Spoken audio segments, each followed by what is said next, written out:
Waiting hadn't gained him shit. He found Maddox at his car, shirtless and digging around in the trunk. What was that all about? Maddox glanced up.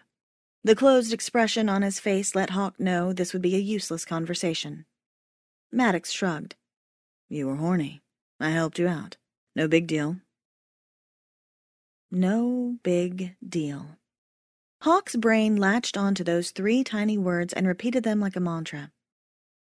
Anger grew with each pass. As usual, he was no big deal. I've got some of your clothes in my back seat.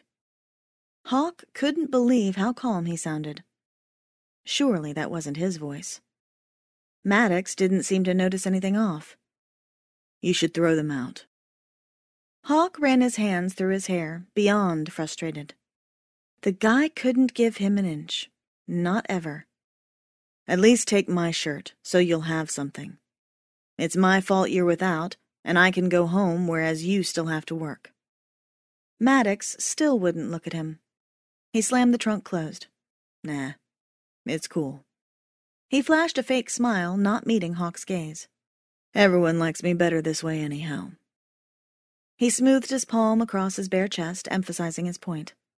They'll never even notice when I'm off-key.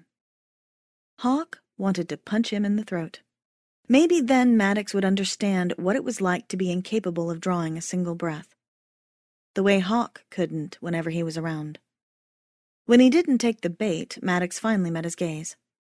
The laughing eyes Hawk loved were gone.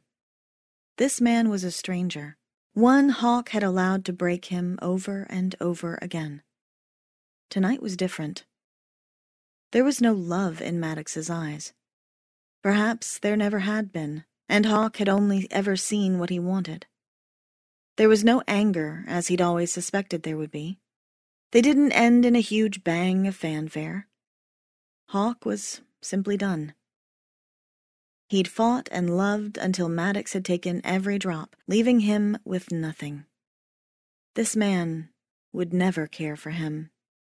And that was that. Simple. Heartbreaking.